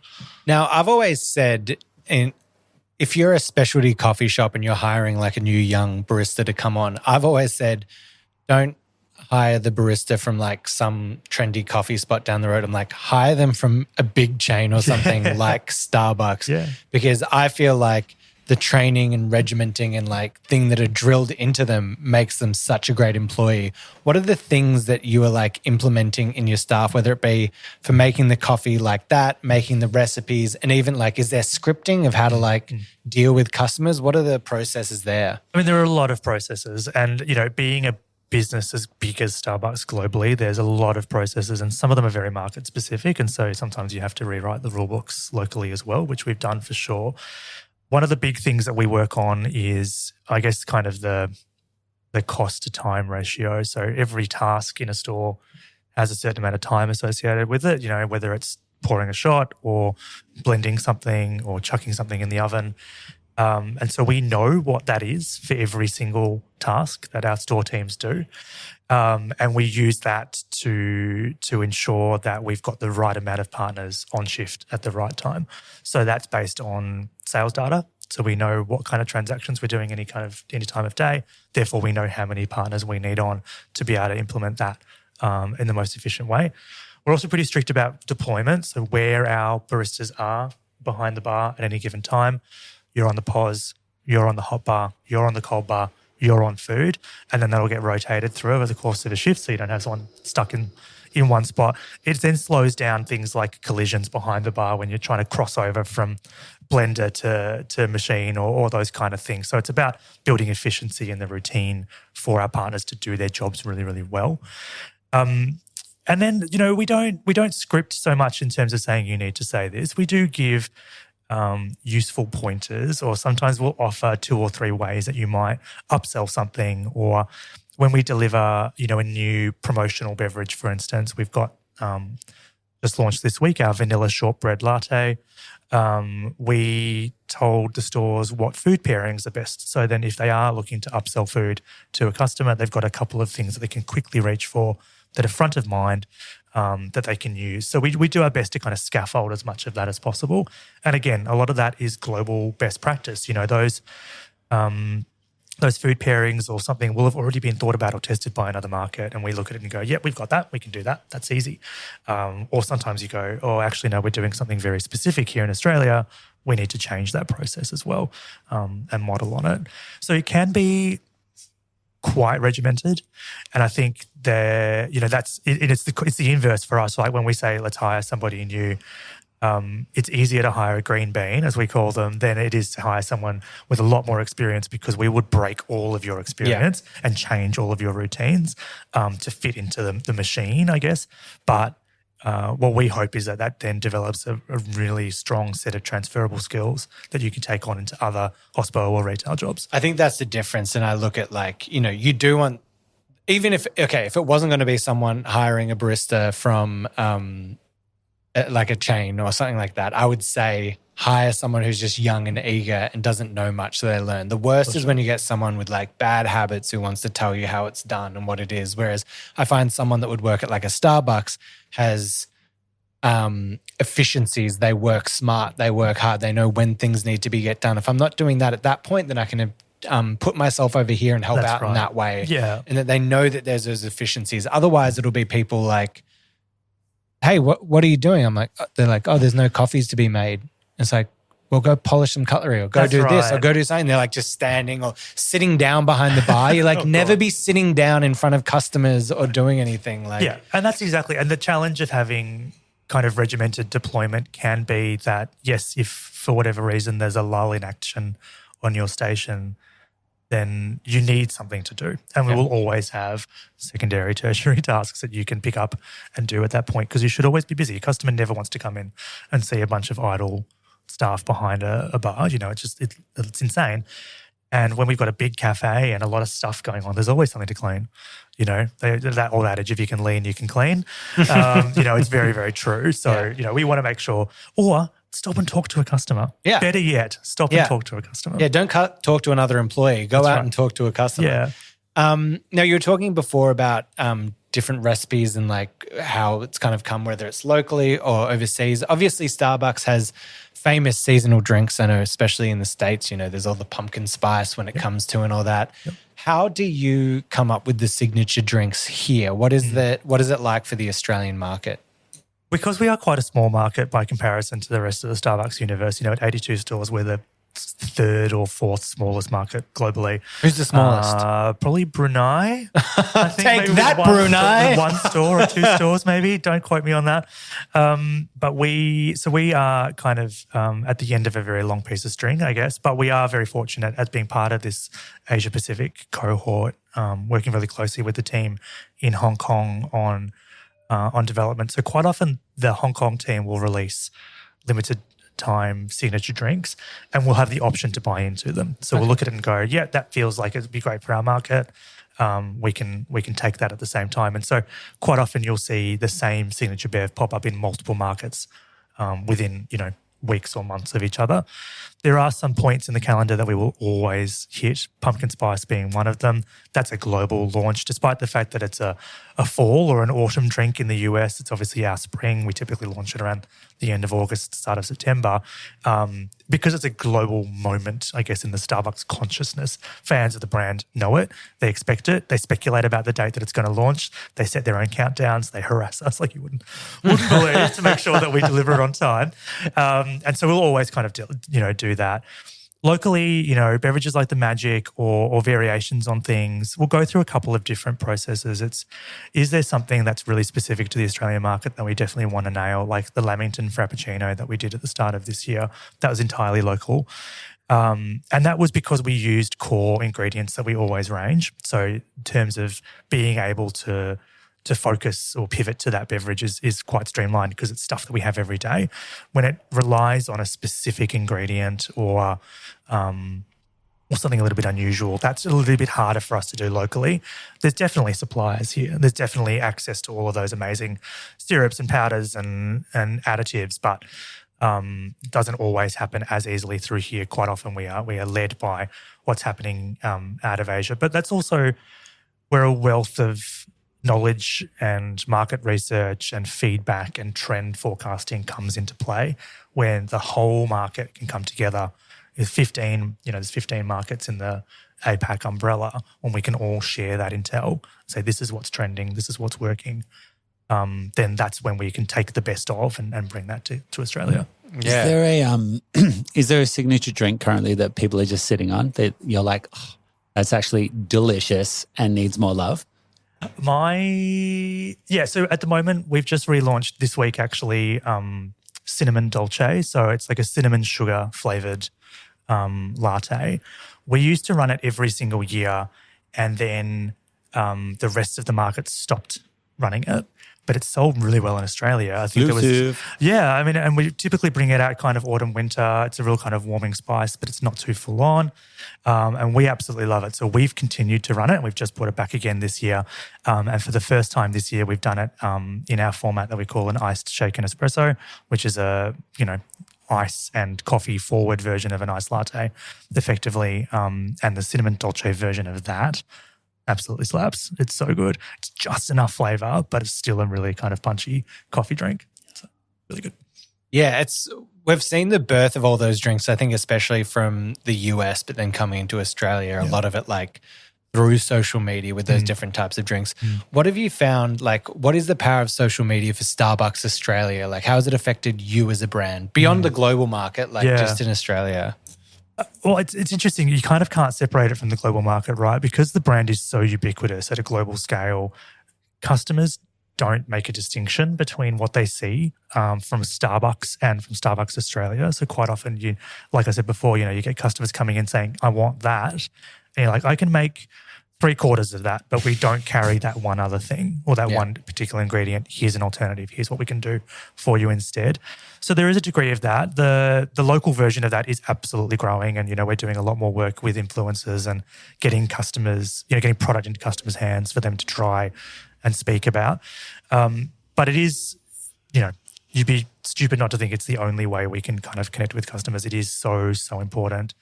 TikTok, obviously, absolutely huge in terms of the immediacy of that content and the way that content gets shared is, it's so different to on Instagram. We might have done, here's a beautifully composed, probably expensive to produce photo of a beverage in perfect lighting, and we spend a lot of time and we work with a food stylist and a photographer and it looks great. Or here's the janky video of me making a latte in the office, and hot tip, it's usually me, making it in the office and just going, here's how I make X. And you know this, right, from your content as well.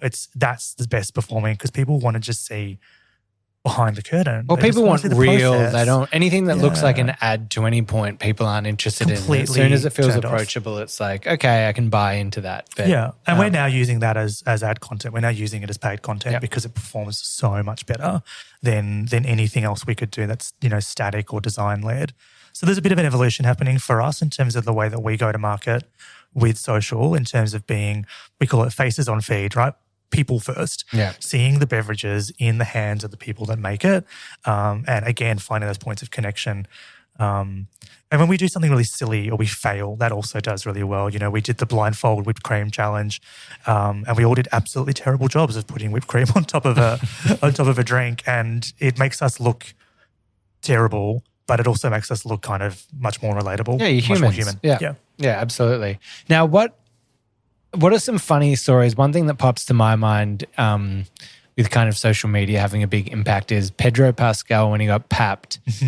We actually made the drink on Golden Brown just to talk about how many milligrams of caffeine there was in it. But Pedro Pascal got papped coming out of a Starbucks. And I think his order was... paparazzi. Yeah, paparazzi. not pap smeared. He got a pap smear as he came out. You doubled down. I was like, wait a second. Yeah. Do people not say that? Carry Papped? on. Yeah. Well, everyone says that for sure, right? For sure. Yeah, I say it every day. His order was like iced, just 6 espresso shots, or maybe even 6 double shots. Quad Americano with 2 extra shots. Yeah. There you go. Which is like 6 shots of espresso and 1 drink. Yeah. Which is insanity. A, did that have any effect? Did people go in? Or B, what are some other kind of crazy moments that have like affected you from like celebrities doing something or getting an order? Look, it's probably, I'm a big Pedro fan, and I was like, I will definitely try and drink that. That didn't have a huge effect on us, thankfully, because again, I think we probably don't have as much of a black coffee consumer culture. I think black coffee is just under 10% of our sales, so it's not a huge thing for us. But you definitely see it in any celebrity or any influencer or anyone just being papped, as you say, out and about, typically with an iced drink. That's kind of the big thing that's driving the trend. Is there's something, I guess, more aesthetically pleasing about having an iced drink, and maybe it's the ASMR of it all, the clinking of the ice in the cup or whatever it is, seems to have become the mixing, the layers. I've got a beautifully layered matcha with strawberry foam on top or something like that.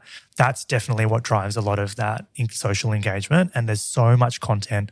We get tagged in it every day of just like girly pop influencers in, head to toe workout gear, standing in front of a brick wall with an iced latte in their hand. It's like, I'm not doing anything. Okay. Okay. But you look great, and I hope you enjoyed your drink. Yeah. So there's definitely, I think, an aspirational lifestyle element to the way that customers are consuming social. I don't think it's necessarily for those kind of things when a celebrity or an influencer is involved. I think it's actually less about the drink.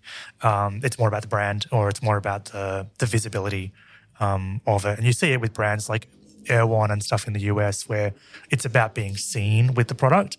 More a $20 strawberry, yeah. With a $20, yeah, exactly, or an $80 smoothie. So that's definitely a huge part of what we get, is a lot of people just wanting to pose with the brand. And it's not a bad problem to have. We've kind of set the standard. Says Mr. Sexy Jacket. But you think about the Starbucks cup, right? It's a fairly iconic piece of IP, a white cup with the green siren on it. And so that for us, as long as we see that, we're home and hosed. I've got a couple celebrity orders here from Starbucks. And I think it's almost an insight into like personality test. It's like, what's your customized Starbucks order? Yeah. Obviously at the top of this is Pedro Pascal with the 6-shot, quad espresso over ice. But we got Lana Del Rey.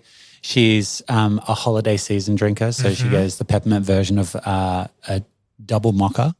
And she's also a Waffle House employee. Mocha? What's a double mocha? Just double choc? Multiple Reddit users have shared that. But then we've got Bill Nye, who drinks the coffee guy. The coffee guy now. He drinks a tall coconut milk caramel macchiato. Delicious. And then we've got Kim Kardashian, who drinks a white chocolate mocha with whipped cream in the smallest size possible. I'm going to call BS on that. Dun, dun. So I know them, and they don't drink that. Kim, and there are so many calories in a white chocolate mocha. I'm not saying this out loud. Wow. I would be really impressed if that's what she was drinking every day. And the smaller size would be a short, so an 8 ounce. Right. It says here at the end, but she only takes a couple sips. There you I go. think I would too. Now It's we're so back. sweet. Yeah. We actually did Taylor Swift is a famous fan of the brand and contrary to popular belief, does not sing about Starbucks lovers in whatever song it is. But I got a thirst of Starbucks lovers. I literally remove it from our media monitoring every single day. I'm like, that's not the lyrics. But she's a caramel latte drinker, a skinny caramel latte drinker. And when she re-released That is Red- how I would describe her as a person as well. Absolutely. A skinny You're right. Like Liam nailed it. It's a window into the personality for sure. Yeah, that's actually here. So we actually released when she re-released Taylor's version of Red, we released the beverage as Taylor's version of the caramel latte, which went absolutely bonkers. We had a 100% Taylor Swift playlist in our stores for a week, which I will never be forgiven for. But so many people came in and just ordered that without even thinking. Like they had no concept of whether that was the drink that they wanted, but because it was Taylor's version, they just latched onto it. I think there is a bit of that. There is I'll do the copycat thing, or I'll get what that girl said on socials that she tried and she really liked. And then you go, but I didn't like it. Okay, well, that's fine. Come back and try something else. That's okay. My last one that I'll say, just because I enjoy the end of this, is that Ariana Grande gets a soy latte, and surprisingly, she opts for the venti instead of the grande. Yeah. There you go. I had to get that. I understand. Boo. Do you have a jeering? Do you have a sound effect of boo? Probably. I need to get I'll add that in here. Now, you mentioned before one of those orders was a caramel macchiato. I'm going to put to bed a question that's been plaguing the coffee community for years. A macchiato is an espresso with a little bit of milk, a dollop of foamed milk on the top. Yep. But then Starbucks is out here doing caramel macchiato, which is a giant milk-based drink. What on earth does that have to do with a macchiato? We've got Nick from Starbucks here. Please explain what is going on. Look, it's a little bit cheeky of us, but reality is macchiato means marked, right? So it means that you're staining the milk with the coffee. So for us, there's just a bit more milk and there's some other flavors in it as well, but we are still pouring the coffee through the milk like you would a regular macchiato. Oh, so no, but a regular macchiato is coffee stained with foamed milk. So you're flipping it. You're staining the milk with espresso. That's right. So it's still stained. It's still marked. All right. The other way around. And then just a healthy, drizzle of caramel sauce on top. And then just wax some caramel. Look, it is one of the most popular Starbucks beverages worldwide. I know when Starbucks first came to Australia in the 2000s, it was my daily go-to. And it's just delicious. Well, we got to the bottom of it, guys. One of the most popular drinks, the caramel macchiato. That's the story behind it. My favorite Starbucks drink, this man right here. Hey. The tall drink of coffee. Is that what you say? Water, but we'll say coffee. Yeah, I'll take it. All right, we're running out of time here. We've got so much to talk about, but we're just cranking on. We will get into a few things. I want to talk a little bit about data and decision making because I think that's something that's, but especially for small cafe owners, the world is quickly evolving. You have to keep up or get out of the way. So Starbucks famously uses a lot of data to inform store layout, product development, and marketing. Can you give an example of how customer data shapes decision makings for you guys? Yeah, absolutely. And look, caveat this with, we're definitely not the only brand using a lot of data. It's it's kind of ubiquitous now in that it's very much the MO now in the industry. We capture a lot of data through just regular transactions. So what happens through the pause? What time of day were you in? What days are more popular than others? What products are you selling the most of? We also have, that first party data, so things that you've told us about you. So when your birthday is, for instance, or your preference for a particular store, a particular product. And so you can use all of those to shape, journeys for the customer to go on. The thing that we're focusing in on at the moment is really around your propensity to buy a particular product or a particular category.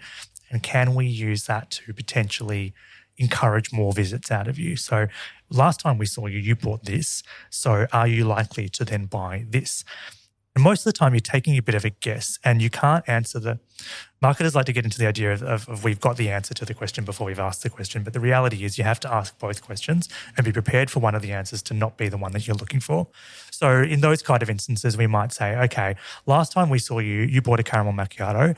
Therefore, you might be interested in other things that have caramel flavor in them.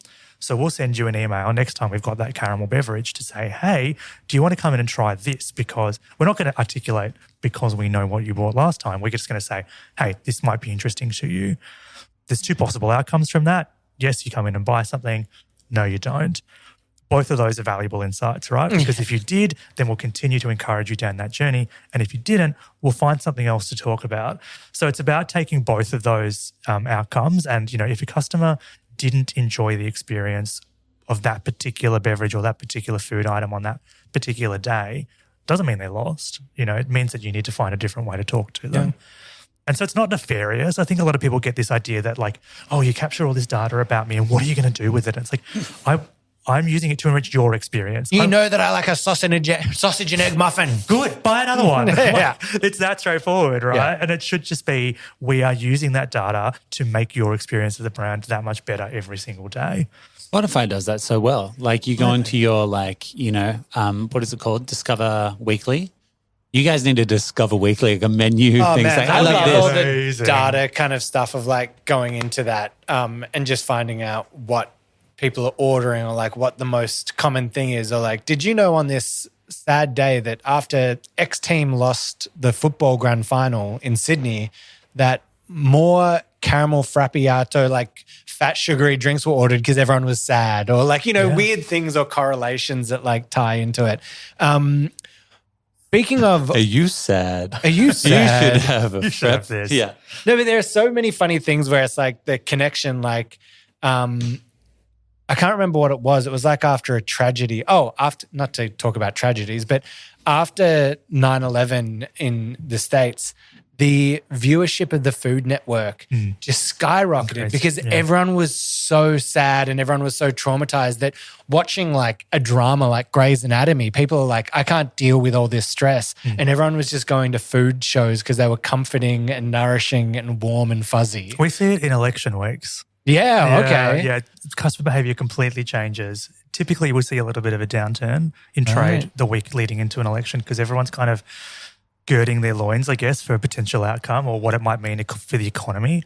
And then in the week after, if it's, everyone's kind of happy with the outcome, then you get that buoyancy back into trade. So, yeah, it's a funny one. You can kind of track those trends.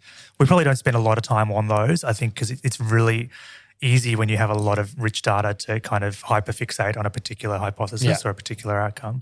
For us, again, it's just about streamlining the process and what are the most useful data points every day. Now, out of those different data points you're using, what do you think the most effective one that a small cafe could implement to help their businesses? Or where do you think the biggest growth is going to be for small cafes? It's got to be reviews. It's got to be like people have to think about reviews as data because it is actual, it's qualitative information about what you have done and when you have done it.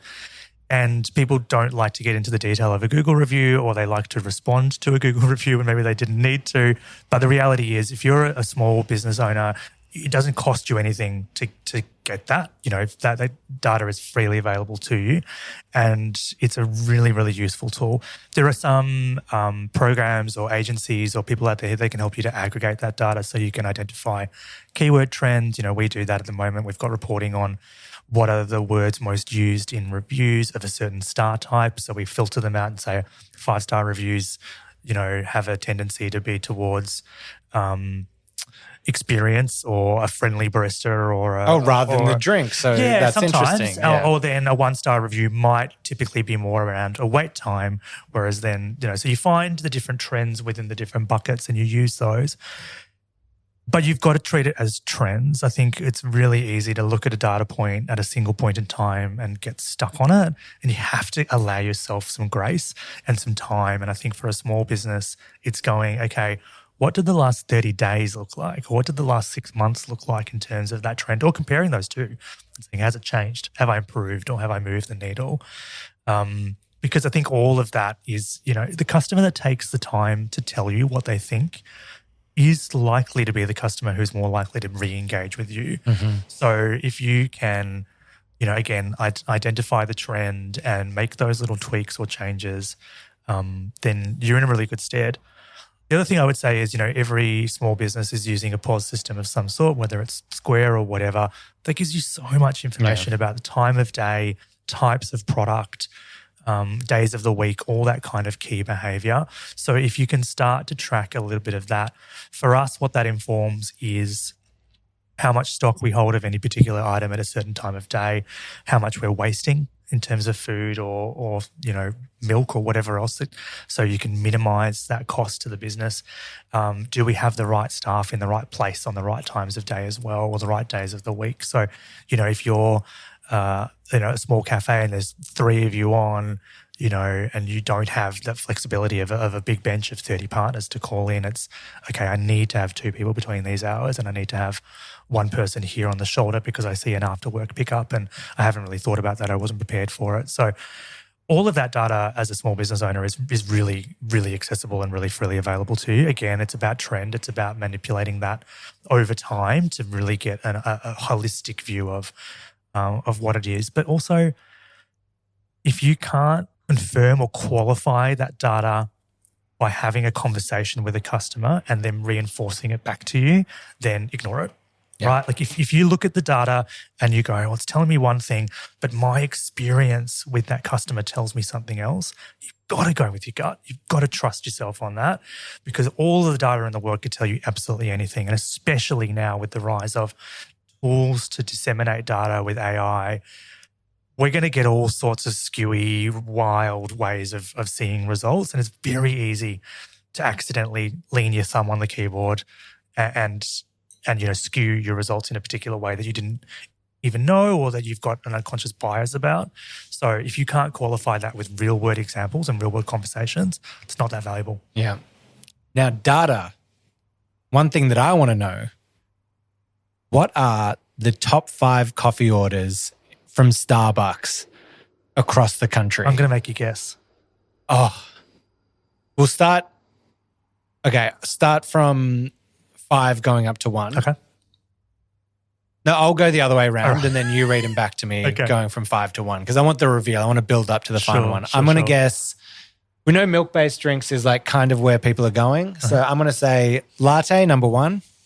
I'm going to say cappuccino from the old school world. I'm still going to say it's kicking around. Flat white has to come in number 3. Number 4, I'm going to stick still with milk-based and say Piccolo. And then number 5, I'll say long black. Pretty close. Okay. Pretty close. So number 5, firm favourite of yours, the caramel macchiato. In Australia? In Australia, yeah. Wow. Number 5. Yeah, Caramel really strong. macchiato. And kind of evenly split between hot and iced versions. Number 4 and growing is matcha.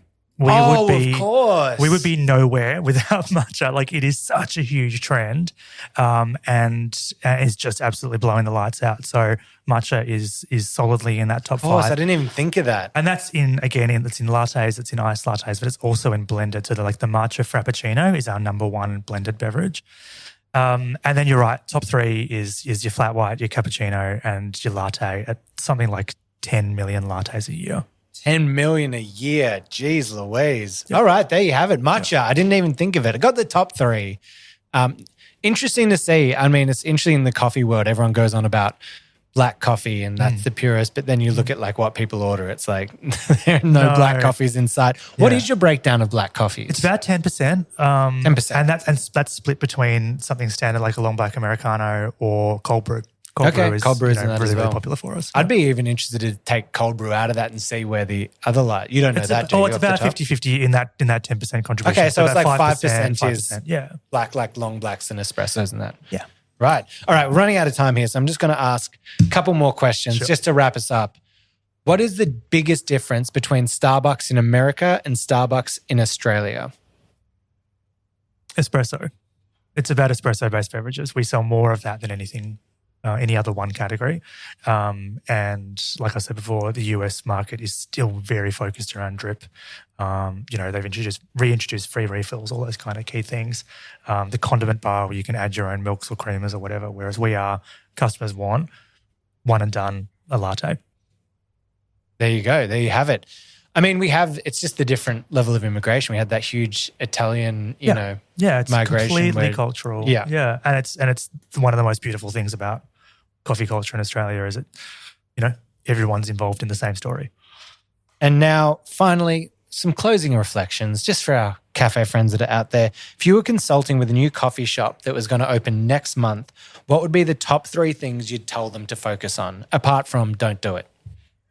I would never say don't do it. No, absolutely not. I think it comes down to what we were talking about at the top of the episode. It's consistency. So, it's remembering that, again, 80, 90% of your customers coming in every day are just there for their daily. They just want their latte. They want their flat white. The bells and whistles or the accoutrement that comes with that is up to you. But the reality is, as long as they've got a really good coffee in their hand, they're going to be happy. And the craft that goes with that, right? So consistency doesn't mean everything has to be 100% automated. It doesn't mean everything has to be cheap and cheerful. It doesn't mean that you have to take shortcuts. It just means that you put the effort into doing it really well every single time. And so if that requires calibration, if that requires training check-ins, if that requires, can you show me the difference between a latte and a cappuccino, then do it. Ask those questions of your baristas and make sure that they're held accountable for those standards. And then take the ego out of it. I think, there's a lot of amazing specialty coffee indies that have come up, and the adventure of going and seeing this beautiful coffee and taking the photos for the gram and sharing that is awesome, but it's only going to get you so far. When the Mont Blanc stops trending, that's no longer valuable to you because it's actually a really expensive, time-consuming drink to make. So what do you do then if you don't have a really consistent base underneath all of that, which is good coffee, good food, comfortable cafe? Then all of the other stuff on top doesn't really matter. I think that's a really interesting point. And to what you were saying earlier, I think we've talked about it like the signature drinks or that on the side. I think the signature drink isn't there for the overall experience. The signature drink is to get someone new to walk in the door so that then they can experience the rest of what you're doing amazing. You can't just base it off that one drink. It's just a clever way to get people through the door, and then they're like, oh my God, like I don't know how you say it. I don't know if it's Spanish or French. It's like Calais or K-A, like C-A-L-L-E with a thing on there. I don't know if it's Calais or however you say it. Calais, but it might be like K-A if it's like Spanish or I don't know how you'd say it. They do croissants and that kind of stuff, and they're always on the trend of like the French hot chocolate, or they did like a cookie croissant where it was like a baked cookie over the top of the croissant. They're now doing the Dubai pistachio croissant. But at the baseline, you go in there and you're like, oh my God, these croissants are really good. This place is really great. They're making amazing sandwiches. Oh, I should come back and get that from here. Exactly. So you've got to have the great, as you're saying, consistency, quality, all that.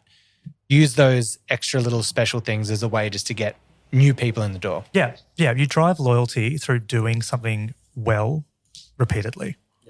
So you just got to do that first, and then everything else comes afterwards. Oh my God. Well, speaking of great consistency, look at this guy the whole way through the pod, just hammering the questions out. Amazing guest. Thank you so much for coming and joining us. I know your time is valuable, and we're very gracious to have you come down here. So, one thing I forgot to ask is, like, you guys are hiring more influencers to do stuff for you? Absolutely. Well, then hire me to do some stuff for you. I want to give me some of that Starbucks cashola coming in the side. What a great idea. I wish I'd thought of it. Yeah. Ding, ding, ding, ding. No, thank you so much for coming in. I think it's so amazing to hear the story of how everything's going. And I love deep diving into things that working at that scale. It's so interesting to see how it all kind of comes together. Hopefully for everyone, you enjoyed that. There was so much to take out of it, so many little nuggets of gold in there. And then we're going to have some great shows coming in. If there's anything you want to hear from us, if there's anything that you want to say, reach out to us at hello@itsjustcoffeepod.com. I haven't done that in a while, so I was just running it through in my head. You can reach out to us on socials, all of those things. People love to to beg for you to subscribe to their channel and all that kind of stuff, but I'm not going to do it. I'm not. We're not going to do it. I'm not going to do it. Like, I'm not going to say you should go onto, if you're on Spotify listening to this right now, that you should just press the button because all that support really helps us. I just wouldn't say that. But you should, though. But I'm not going to. Okay. We would never say that. That'd be crazy. For you. Nick, do you have any closing thoughts as we finish this beautiful podcast? I think the name of the podcast, right, and you guys do it every single time at the top and the bottom of the episode, is exactly what we're here to do, right? It's just coffee. And we'll say it all together to finish out the podcast. Liam, hit us with those high notes. It's just coffee! Oh, hit me with that run, you soulful man. God, it's good to be back. We're back, baby.